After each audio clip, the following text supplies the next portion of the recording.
Hello बच्चों, नमस्कार। Welcome back to my channel. तो आज की इस वीडियो में चैप्टर नंबर 3 फिजिक्स 12th के लिए विद्यार्थियों के लिए बहुत बड़ी ये क्लास है, समझ लीजिए। और इसमें जितने भी इंपॉर्टेंट क्वेश्चन बनते हैं दोस्तों, चैप्टर 3 यानी कि विद्युत धारा से लेकर के और विद्युत धारा से लेकर के किरचॉफ के नियम तक के जितने भी इंपॉर्टेंट एमसीक्यूज बनते हैं वो सभी इस वीडियो में डिस्कस करने वाले हैं दोस्तों। कुछ नए इंपॉर्टेंट क्वेश्चन भी बताएंगे दोस्तों, तो आप लोग पूरा वीडियो लास्ट तक देखिए, ठीक है। और एमसीक्यूज टाइप के ही क्वेश्चन मैं इस सीरीज़ में करा रहा हूँ।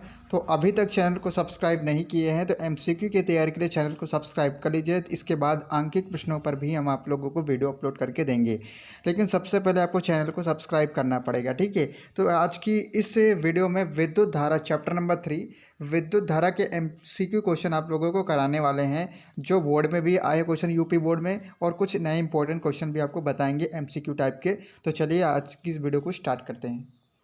तो बहुविकल्पीय प्रश्न आप लोगों को कराते हैं दोस्तों। मल्टीपल चॉइस जो क्वेश्चन है वो आपके लिए इंपॉर्टेंट रहते हैं दोस्तों। यहाँ पर पहला क्वेश्चन आप सभी स्क्रीन पर देखिए। धातुओं में विद्युत चालन किन कणों की गति के कारण होता है? धातुओं में विद्युत चालन किन कणों की गति के कारण होता है? इंपॉर्टेंट क्वेश्चन है दोस्तों, और आप लोग इसका आंसर भी जान गए होंगे। तो इसका आंसर क्या होगा? इलेक्ट्रॉन होगा। इलेक्ट्रॉनों की अधिकता के कारण या फिर इलेक्ट्रॉनों के गमन के कारण ही विद्युत धारा प्रवाहित होती है, ठीक है। यांत्रिकी में घर्षण के समतुल्य वैद्युतिकी में कौन सी राशि है? भाई, जिस तरह से यांत्रिकी में घर्षण है के समतुल्य राशि है, उसी तरह वैद्युतिकी में कौन सी राशि है? तो इसका सही ऑप्शन क्या हो जाएगा, आप लोग बताइए, ठीक है। देखिए, जैसे यांत्रिकी में घर्षण के समतुल्य राशि है, वैसे वैद्युतिकी में प्रतिरोध की समतुल्य राशि है। ये इंपॉर्टेंट क्वेश्चन है दोस्तों, कभी बच्चों को कंफ्यूज भी कर सकता है, इसलिए इस टाइप से क्वेश्चन तैयार कर लेना। मैं इंपॉर्टेंट क्वेश्चन बता रहा हूँ, ठीक है। अनओमी चालक का उदाहरण कौन सा? वेरी इंपॉर्टेंट क्वेश्चन है दोस्तों, वेरी इंपॉर्टेंट क्वेश्चन है।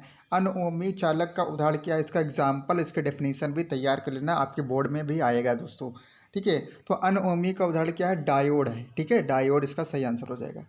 किसी चालक की प्रतिरोधकता व चालकता का गुणनफल निर्भर करता है, किस पर निर्भर करता है? तो देखिए दोस्तों, अनुप्रस्थ काट के क्षेत्रफल पर, या फिर ताप पर, या फिर लंबाई पर, या फिर किसी पर नहीं। तो देखिए दोस्तों, केवल प्रतिरोधकता चालकता का गुणनफल केवल लंबाई पर निर्भर करता है और किसी पर भी निर्भर नहीं करता है, ठीक है। 18 और 17 में पूछा गया प्रश्न है, ठीक है, यूपी बोर्ड में।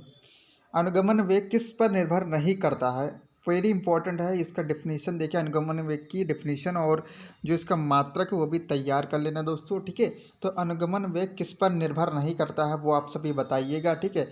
पहला ऑप्शन है अनुप्रस्थ परिच्छेद पर, बी ऑप्शन है लंबाई पर, सी है मुक्त इलेक्ट्रॉनों की संख्या पर, डी है विद्युत धारा के परिमाण पर।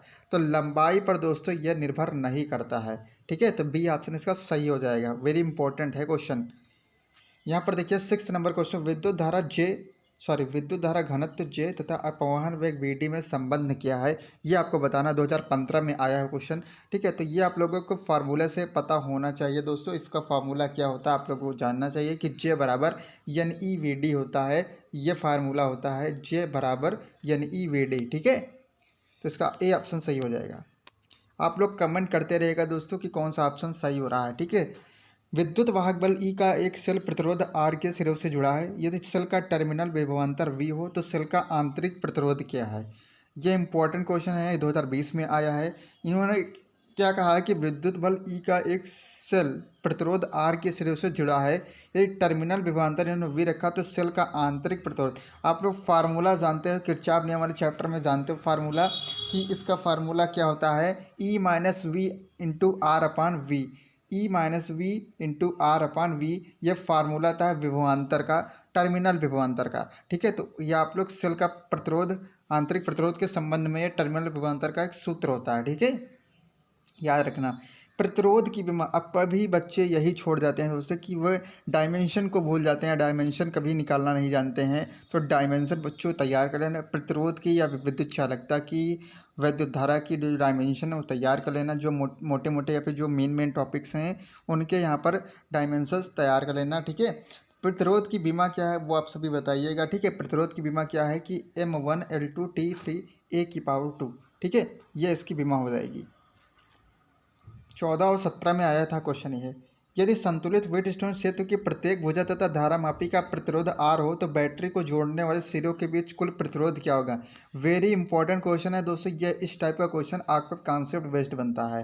तो क्वेश्चन को एक बार फिर से रीड करते हैं। यदि संतुलित व्हीटस्टोन सेतु की प्रत्येक भुजा तथा धारा मापी का प्रतिरोध आर हो तो बैटरी को जोड़ने के बीच कुल प्रतिरोध कितना होता है, वो भी आर हो जाएगा। इसलिए इसका सही ऑप्शन 9 का ए हो जाएगा। ठीक है। किसी चालक तार में धारा आई होने पर मुक्त इलेक्ट्रॉनों का प्रवाह वेग v है। यदि उसी धातु के परंतु 2 गुनी त्रिज्या के तार में धारा 2 आई हो तो इलेक्ट्रॉनों का प्रवाह वेग क्या हो जाएगा। अब देखिए दोस्तों, इंपॉर्टेंट क्वेश्चन इन्होंने टिक कर रखा, यही बोर्ड में डायरेक्ट पूछ लिया जाएगा क्योंकि ये अभी तक पूछा नहीं गया, नया क्वेश्चन है। तो इस टाइप से क्वेश्चन आपके जो कॉन्सेप्ट बेस बनते हैं यही आपके नए क्वेश्चन बन जाते हैं। ठीक है। तो इसका सही ऑप्शन क्या हो जाएगा, v/2 यानी कि बी ऑप्शन इसका सही हो जाएगा। जब 2 गुनी त्रिज्या करोगे तो इलेक्ट्रॉनों का प्रवाह वेग आधा हो जाएगा। 11 नंबर क्वेश्चन आप सभी देखिए दोस्तों, किसी तार का प्रतिरोध 500 ओम है तो उसका विद्युत चालकत्व उन्होंने पूछा है। 2013 और 19 में आया है वो क्वेश्चन उत्तर प्रदेश में, और यहाँ पर यूपी बोर्ड में पूछा गया क्वेश्चन है। तो इसका फार्मूला आप सभी जानते हो कि जो चालकत्व होता है वो बराबर होता है 1/r के। तो आर की वैल्यू डालेंगे तो 1/5, 500 और 500 का भाग करेंगे तो 0.002 ओम इनवर्स आ जाएगा। ठीक है। इसका ए ऑप्शन सही हो जाएगा। अनुगमन वेग Vd की विद्युत क्षेत्र E पर निम्नलिखित में से कौन सी निर्भरता में ओम के नियम का पालन होता है। आप सभी जानते हो फार्मूला कि Vd अनुक्रमानुपाती होता है E के, इसलिए बी ऑप्शन इसका सही हो जाएगा। 2018 में आया था क्वेश्चन ये। ठीक है। ये देखिए दोस्तों, वेरी इंपॉर्टेंट क्वेश्चन है किरचॉफ नियम से रिलेटेड। किरचॉफ का जो फर्स्ट और दूसरा नियम है वो किस किस राशि पर आधारित है, इसको बहुत पूछा जाता है एग्जाम में। ठीक है। तो किसी यहाँ पर पूछा कि किरचॉफ का वोल्टेज नियम यानी कि दूसरा जो नियम है वो किसके संरक्षण पर आधारित है, ये आप लोगों को बताना है। तो ऊर्जा संरक्षण पर आधारित है, बी ऑप्शन सही हो जाएगा। 100 वाट 220 वोल्ट का बल्ब 110 वोल्ट की सप्लाई से जुड़ा है, तब व्यय होने वाली शक्ति, इन्होंने खर्च होने वाली शक्ति, पी आप सभी जानते हो, पी बराबर होता है जो वोल्टेज होता है। इन्होंने वोल्टेज का मान दे रखा है 110 वोल्ट, और यहाँ पर दोस्तों पी का मान भी इन्होंने 100 वाट दे रखा है। ठीक है। पी का मान भी इन्होंने 100 वाट रखा है क्योंकि इन्होंने कहा है कि 100 वाट 220 वोल्ट, इनकी V1 और V2 का मान इन्होंने दे रखा है 220 वोल्ट। अब टोटल भी निकालेंगे तो माइनस कर देंगे इनका, और फिर इसके बाद शक्ति का फार्मूला लगा करके निकालेंगे तो 25 वाट हमारा सही आंसर आ जाएगा। इंपॉर्टेंट क्वेश्चन है। ठीक है। इस टाइप से क्वेश्चन आते हैं न्यूमेरिकल टाइप के। जरूरी नहीं कि आप सभी के जो क्वेश्चन है MCQ में वो पूरे कॉन्सेप्ट बेस्ड ही आ जाए। विद्युत धारा के चैप्टर में नहीं बल्कि सारे चैप्टर जो फिजिक्स के हैं उसमें सारे में न्यूमेरिकल हैं, तो न्यूमेरिकल भी MCQ टाइप में पूछे जाते हैं। 15 नंबर क्वेश्चन देखिए, निम्नलिखित में से कौन सा द्वितीयक सेल है। आप देखिए यही क्वेश्चन आप लोगों के लिए एग्जाम में नया बन जाता है क्योंकि एग्जामिनर आपको बिल्कुल गहराई से समझने का प्रयास करता है कि आपने कितना पढ़ा है गहराई से। ठीक है। तो इस टाइप के क्वेश्चन आपके नए बन जाते हैं। एडिशन सेल इसका सही आंसर हो जाएगा। ठीक है।